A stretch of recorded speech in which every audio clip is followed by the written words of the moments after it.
नमस्कार साथियों, आज हम मौर्य उत्तरकालीन इतिहास के अंतर्गत मूर्तिकला और चित्रकला के बारे में अध्ययन करेंगे। इस मौर्य उत्तरकालीन मूर्तिकला के बारे में अक्सर प्रश्न उत्तर किया जाता है। मौर्य उत्तरकालीन भारत के अंदर सबसे पहले मूर्ति कला का विकास हुआ और मूर्ति कला के विकास के लिए अलग अलग शैलियाँ थी, जैसे गंधार शैली, मथुरा शैली, अमरावती शैली, और इन अलग अलग शैलियों की अलग अलग विशेषता थी। देशी विशेषता भी थी और विदेशी विशेषता थी और दोनों शैलियों का मिश्रण भी था। अक्सर हमें मूर्तिकला के विकास से संबंधित बड़े प्रश्न के अंदर इन तीनों शैलियों का सम्मिलित रूप से वर्णन करना होता है और इनमें एक शैली पर भी शॉर्ट नोट के रूप में प्रश्न पूछा जाता है और बहुत चयनात्मक प्रश्नों के अंदर भी इसका बहुत अधिक महत्वपूर्ण योगदान। तो आज हम मौर्य उत्तरकाल में मूर्तिकला के बारे में पढ़ेंगे। मौर्य उत्तरकाल में देश भर में भारी संख्या में धार्मिक और धर्मनिरपेक्ष और अद्भुत प्रतिमाओं का निर्माण होता। इतिहास में पहली बार देवी देवताओं की प्रतिमाओं का निर्माण भारतीय इतिहास में पहली बार इसके साक्ष्य मिलते हैं। इस काल में मूर्तिकला के मुख्य 3 केंद्रों का उद्भव होता है। सबसे पहला गंधार, जो वर्तमान में पाकिस्तान से, दूसरा मथुरा, जो वर्तमान में भारत के उत्तर प्रदेश में है, और तीसरा मूर्तिकला का केंद्र अमरावती, जो वर्तमान में आंध्र प्रदेश के अंदर स्थित है, जैसा कि नीचे के मानचित्र के अंदर दर्शाया गया है। ये गंधार वास्तव में अब वर्तमान में अफगानिस्तान का तरह गया है और मथुरा उत्तर प्रदेश और अमरावती आंध्र प्रदेश के अंदर स्थित है। मूर्ति निर्माण की गंधार शैली मुख्य रूप से गंधार नाम का एक स्थान था अफगानिस्तान में, उसके आधार पर इस शैली का निर्माण गंधार मूर्तिकला शैली पड़ा। लेकिन सबसे पहले इसी स्थल से मूर्तियों के निर्माण की जो विशेष शैली विकसित हुई थी, जो आगे जाकर के इतिहास में अपनी अमिट छाप छोड़ी थी।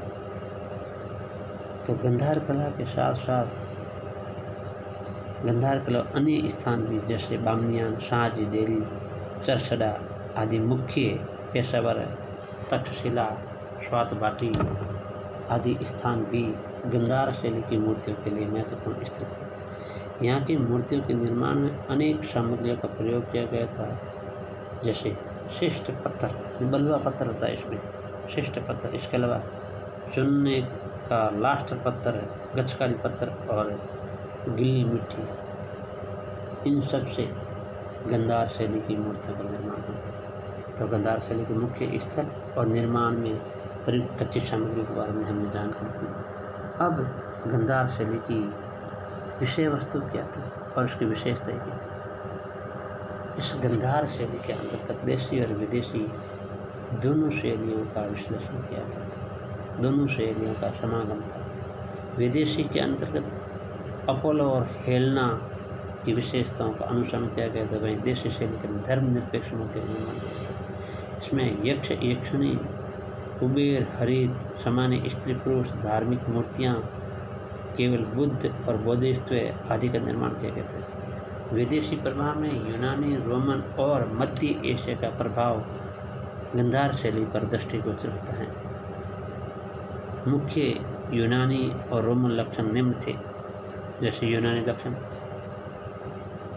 बुद्ध की मूर्तियों पर दाढ़ी और मूछ बना होना, पैरों में सैंडल होना, बाल घुंघराले होना, ये सब यूनानी शैली है। दाढ़ी मूछ बना होना,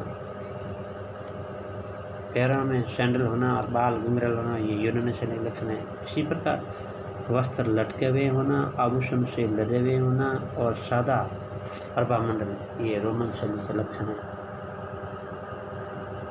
और इसके साथ ही साथ जो लक्षण थे वो तो विदेशी थे, और उकेरने की जो कला थी वो भारतीय थी। इस प्रकार गंधार शैली भारतीय और विदेशी शैलियों का मिश्रण था। मूर्तिकला के निर्माण की दूसरी शैली या दूसरा महत्वपूर्ण स्थल मथुरा था। यह मथुरा वर्तमान में उत्तर प्रदेश में स्थित है। मथुरा, केशवपुर, नमालपुर, कटरा और कंकाली टीला आदि स्थानों में इस मथुरा कला का विकास हुआ था। मुख्यतः इस शैली के अंदर बलुआ पत्थर का प्रयोग किया जाता है और इस शैली की मुख्य विशेषताएं और विषय वस्तु निम्न थे। यह मथुरा शैली गंधार शैली से काफ़ी विविध थी। इस मथुरा शैली के अंतर्गत धार्मिक विषय तथा सभी धर्म से संबंधित धार्मिक विषयों का समागम किया गया था।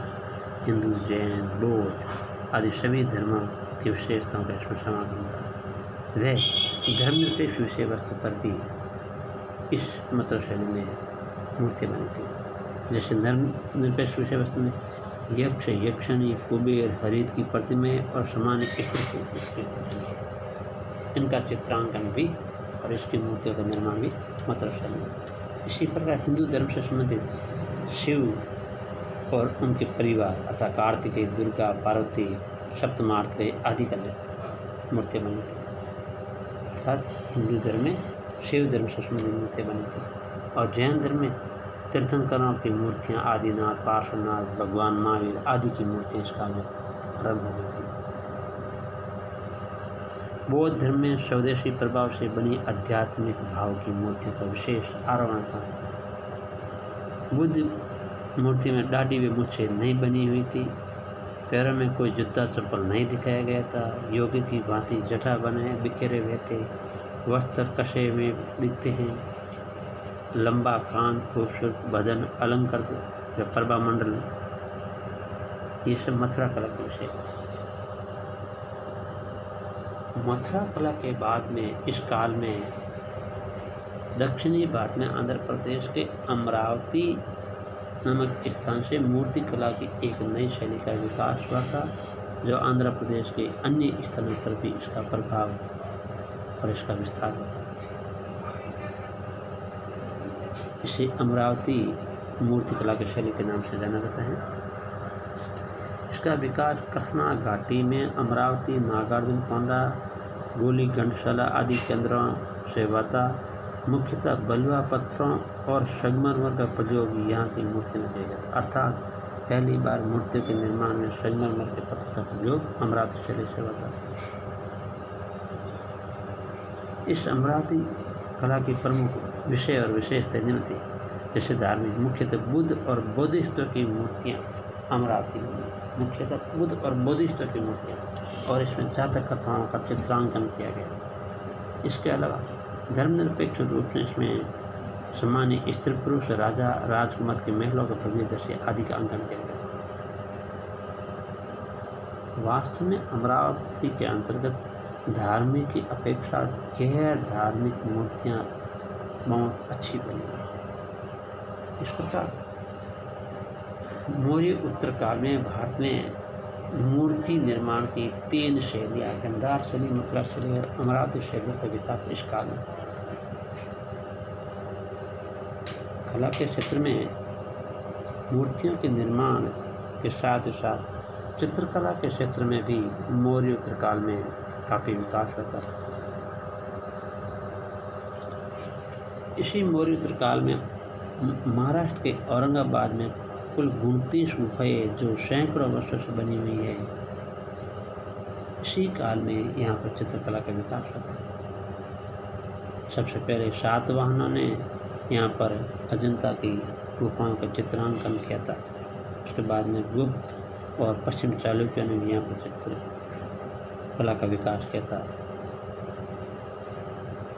और इस काल में चित्रकला के विकास मुख्य कारण चैत्य और विहारों का निर्माण, मूर्तियों का निर्माण और मूर्तियों के निर्माण के साथ ही चित्रकला में भावनात्मक विकास को बढ़ावा मिलता है। अजंता में चित्रकला सैकड़ों वर्षों से चित्रित की गई थी।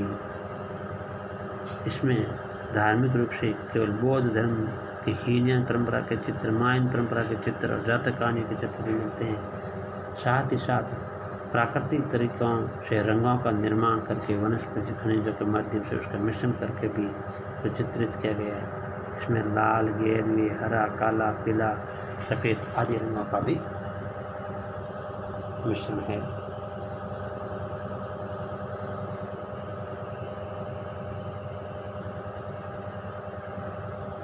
चित्रों में भाव, संवेदना और सौंदर्य का भी अद्भुत प्रयोग किया गया है। अजंता चित्रकला की प्रमुख तकनीक मुख्यतः 3 तरीकों द्वारा चित्र बनाए जाते थे।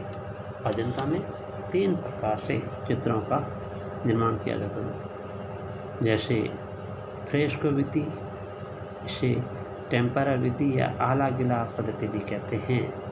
इसमें दीवारों पर चुना प्लास्टर का लेप कर सूखने के बाद चित्रण किया जाता था।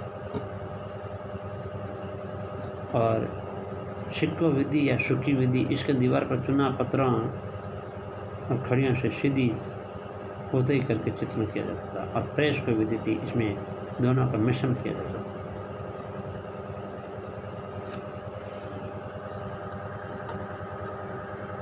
इस काल में संगीत और नृत्य के क्षेत्र में भी काफ़ी विकास हुआ था।